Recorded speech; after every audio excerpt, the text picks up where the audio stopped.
Welcome to The Explainer. Today we are diving into an absolute classic from the NCERT Class 8 English curriculum.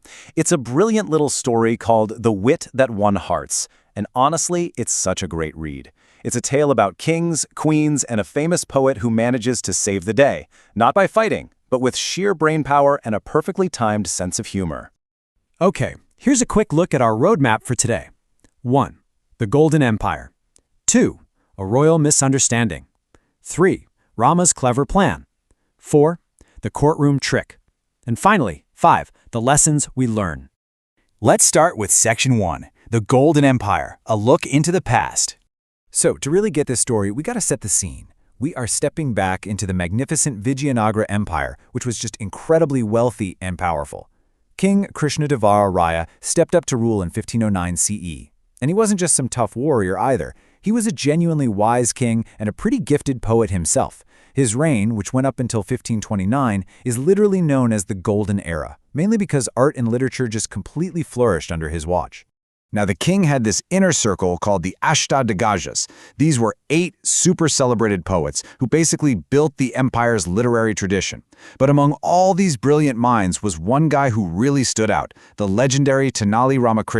You've probably heard of him. He held a really special place in the court because he was just famous for his quick wit. He was the kind of guy who could diffuse the most impossible situations with a clever joke and a smile.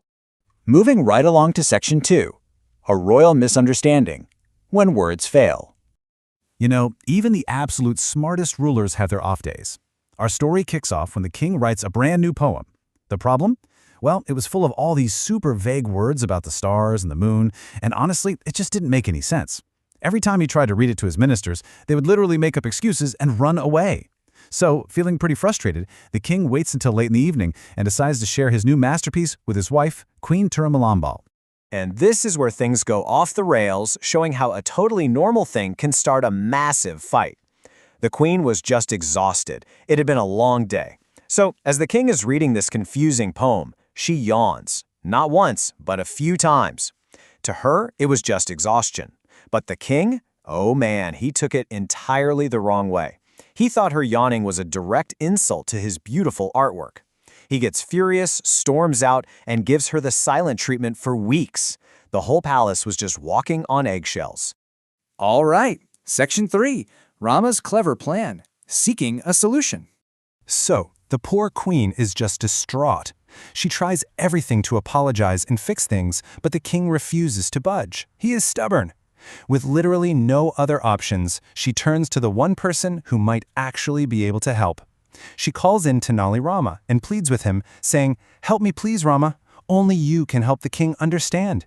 She's putting all her eggs in this one basket, knowing that Rama is the only guy clever enough to get through to her angry husband. Rama says yes, but he tells her straight up this is going to require a very delicate strategy. Which really makes you think, how do you actually fix a royal fight without making the guy even more furious? I mean, Rama couldn't just walk up to the king and say, "Hey, you're being ridiculous. Yawning is normal." The king's pride was already hurt. If Rama did that, he'd probably get thrown in the dungeon. No, this had to be indirect. It had to be a total psychological trick. And that brings us to Section 4, The Courtroom Trick, The Magic Seeds. Picture this. It's the very next morning. The courtroom is packed, but you can cut the tension with a knife because the king is sitting there, still stewing over his fight. The ministers are trying to have a normal discussion about farming and paddy cultivation, and then out of nowhere, Rama makes his entrance. It's super dramatic. He walks in holding this totally normal-looking plate of paddy seeds, bows, and boldly tells the king that these are revolutionary, magic seeds that will triple their harvest. Well, the room completely turns on him. Everyone, including the king, just starts mocking this absurd claim. It was brutal. One courtier actually whispers loud enough for the whole room to hear, "I wonder if these are magic seeds." Next, he'll claim they grow without water. Even the king frowns and lectures Rama, saying, "Look, farming takes good soil and hard work, not magic." But let's pause here for a second. Why on earth did Rama bring seeds to fix a marriage? What does farming have to do with the queen yawning at a poem? Well, he was playing the fool on purpose. He was setting up the ultimate trap.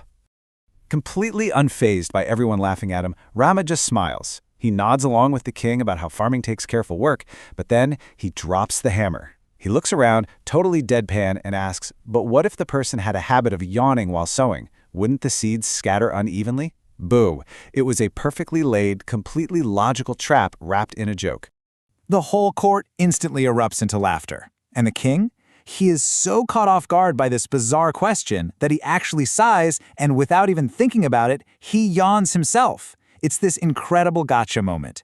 Rama gently points out that, hey, yawning is just like breathing, it just happens. Suddenly it clicks. The king realizes how silly he's been. The queen wasn't insulting him, she was literally just a tired human being.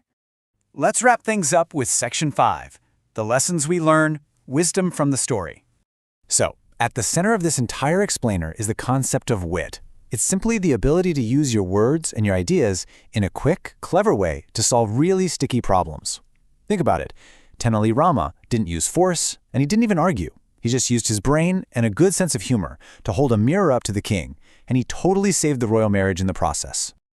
So, what are the big takeaways for us? First, the superiority of intellect over force. Brains over brawn, right? A clever mind diffuses tension way better than anger. Second, the healing power of humor. A little bit of laughter can totally rebuild a broken bridge. Third, the significance of communication. Calm, rational talking is absolutely crucial if you want to keep peace in your life. And lastly, problem solving. Real intelligence is taking a stubborn, dead-end situation and completely flipping it around for a win. But hey, there's a pretty big warning sign in this story too. The danger of arrogance. The king was a smart guy, but his pride blinded him to a very simple truth. His wife was just sleepy. When we let our ego take over, we end up misjudging the people closest to us, and it creates so much unnecessary misery over absolutely nothing. Thankfully, because Rama stepped in, the king actually learned his lesson. That very evening, he drops the ego, goes to the queen, and gives her a real apology. He says, "I have been foolish. I see now that I overreacted. I let my pride blind me. I'm so sorry." She accepts, the tension vanishes, and the palace goes back to being a happy place. So I'm going to leave you with this thought.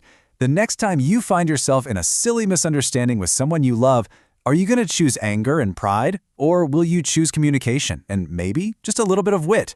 Thanks so much for hanging out with me for this explainer today. Try using some of that Tenali Rama wisdom in your own life this week. Keep learning, stay curious, and I'll catch you next time.